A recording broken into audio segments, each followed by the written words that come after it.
السلام عليكم، ازيكم يا احلى متابعين؟ عاملين ايه؟ يا رب تكونوا بصحة وخير. يوم جديد وفيديو جديد. فيديو النهارده مميز جدا. نحضر مع بعض المخروطة او القدوسية. هتطلع معاكي مفرفرة مش معجنة، وهقولك على طريقة فرد سهلة جدا جدا. هتاكلي احلى شوية مخروطة زي العسل. جميلة جدا ومش مكلفة. من جوه تكاليفها كلها من جوه البيت. عبارة يا بنات، المخروطة عبارة عن ايه؟ عن دقيق ومية. لا فيها خميرة ولا بيكنج باودر. هتعملي احلى شوية مخروطة. معايا نص كيلو من الدقيق، وحطيت ربع معلقة من الملح، ونزلت بالمية. المية قد ايه؟ خدت مني بالظبط كوباية ونص من المية، على حسب نوع الدقيق. ممكن تاخد مني كوباية وربع لكوباية ونص من المية. وتعجني العجينة بتاعة المخروطة، ما بتبقاش طرية. عجينة المخروطة يا بنات بتبقى يابسة او قاسية كده، تمام؟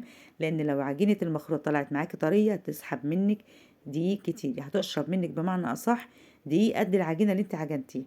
فخلي دايما عجينة المخروطة معاكي تبقى يابسة، ما تبقاش طرية. بنعجنها كويس قوي كده لحد ما تنعم معايا، تمام؟ بالشكل اللي انت شايفاه ده بتبقى ناعمة، وبتاخد وتدي كده زي الاستك في نفس الوقت، تمام. هنسيب العجينة ترتاح 5 دقايق. انا مش هخمر لان لا فيها دقيق، قصدي لا فيها خميرة ولا فيها بيكنج باودر، تمام. انا هسيبها ريحها بالظبط 5 دقايق. ليه؟ عشان لما تيجي تفرديها تتفرد معاكي. وبعد ما ريحتها حوالي 5 دقايق، هنبدأ نرش رشة بسيطة من الدقيق، ونبدأ نكورها، تمام.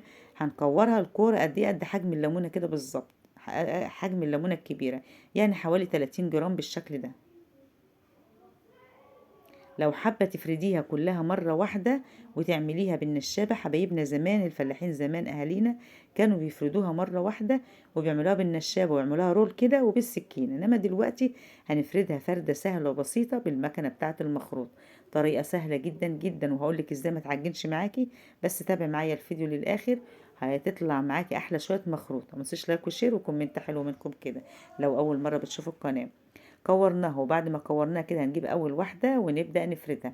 يا دوبك نبطها حاجه بسيطه كده بالعجله بتاعه الخبيز، وبعد كده هنكملها بالمكنه. هتتفرد معاكي بكل سهوله، مش هتتعبي فيها خالص. يعني بأقل مجهود هتعملي احلى شويه مخروطه. وممكن كمان تعمليها اندومي لولادك، بتبقى حلوه جدا. فردناها كده اهي، نص فردة كده بالبطاطا او بالعجلة بتاعة الخبيز زي ما بيسموها. وبنكمل بالمكنة بالناحية اللي بتفرد دي.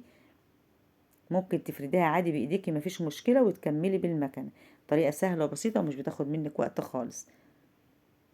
احسن ما تشتريها من بره، وهتطلع طعمها حلو جدا جدا وخفيفة، ومش معجنة ورقيقة، وحاجة كده في منتهى الجمال. شعرية بيسموها، شعرية بيسموها المخروطة، بيسموها القدوسية. ممكن كمان تعملها اندومي لولادك، بتبقى حلوة قوي قوي. طبعا مش عارفة ايه اللي في المكنة هنا كده بقى، خرم الرغيف، بس هتطلع حلوة.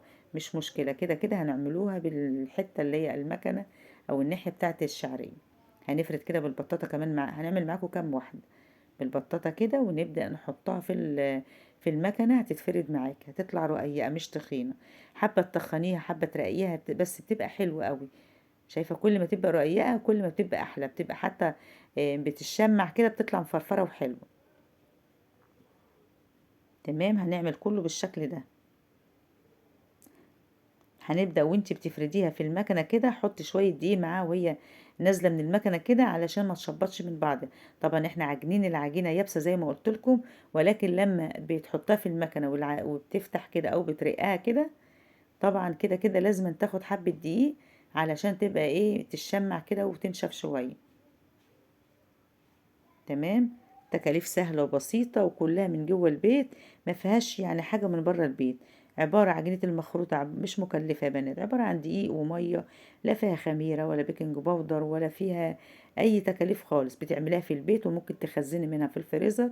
بعد ما تعمليها كده تسيبها تبرد، وتحطي كيس في الفريزر، وتطلعيها قبل ما تستخدميها بحوالي ربع ساعة، وتدفيها على حمام بخار، أو اللي هو مثلا المصفى. لو عندك حلة مخروطة، هتبقى كأنك لسه عاملاها.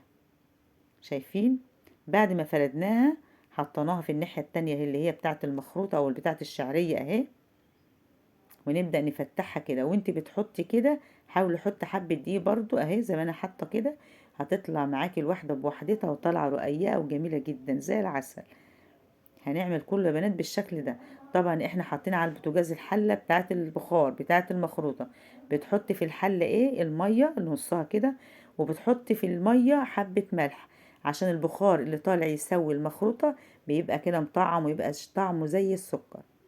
تمام. طبعا الشعرية اللي نازلة او المخروطة اللي نازلة ديت بنحطها في المصفى ونتخلص من الدقيق الزيادة عشان يطلع طعمها زي العسل، ما يكونش فيها دقيق كتير. تمام. هنبدأ لو في اي حاجة لازقة في التانية كده بنحاول نسلكها ونتخلص من الدقيق الزيادة، ونبدأ نحطها في الحلة بتاعة المخروطة. طبعا انا حطيت اول واحدة. ما ينفعش تحط المخروطة كلها مرة واحدة، بتحط المخروطة على لما الأولانية تشمع. شايفين الأولانية شمعت ازاي ولونها اتغير مصفر، بروح حاطة المصفى التانية. تمام. وتطبلي عليها كده بايدك تعرفي ان هي استوت بعد مرور مثلا 10 دقايق او حاجة. انا هنا يا بنات حاطة معلقتين في الارضية او 3 معالق في الارضية بتاعة الحلة بتاعة البخار. في ناس ممكن تحطي قماشة نظيفة عم مخصصاها كده للمخروطة او للمبروم وتحطي في قلبيها المخروطة، ولكن انا حطيت المعلقة ديت عشان بتسرع او بتسرع من التسوية بسرعة. يعني البخار بيطلع بسرعة كده وبتسويه المخروطة معاه. ممكن تحط انت قماشة لو حابة. تمام.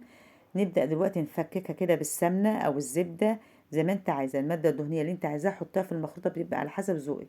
نبدأ نفككها كده، وبعد ما بتحط السمنة كده بتلاقي لونها اتغير وكمان طعمها بيبقى حلو جدا. حبة الملح اللي حطيناهم في المية بتاعة البخار بتاعة الحلة طالعين مخليينها مطعمة وزي الفل. ده غير الملح اللي احنا حاطينه في العجينة. شايفين يا بنات؟ حلوة قوي قوي.